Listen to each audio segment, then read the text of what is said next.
এই স্বার্থপর পৃথিবী কারো কথা মনে রাখে না, কারো জন্য থেমে থাকে না, কেউ তোমারে মনে রাখতো না। তুমি মরে গেলে কারো হাতে সময় নাই তোমারে কান্দে লইয়া কান্দনের, কারো হাতে সময় নেই।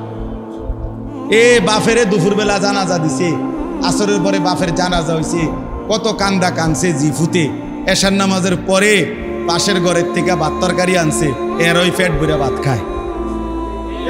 এরা দেখলাম দুপুরে কান্দে ভাত খায়, আরো গোস্ত লয়, আরো পারমির মুরগা লয়, তেলাপিয়া মাছ লয়, ডাল লয়।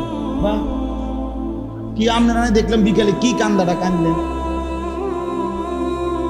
বুঝেন? অর্থাৎ বুঝাইতে চায় ওনার জন্য তো আমি না খাইয়ে মরে গেলে হইতো না, ঠিক আছে কাঁদছি তো কাঁদছি। অর্থাৎ দুনিয়া থেমে থাকে না, কারো জন্যই কি থাকে না, থেমে থাকে।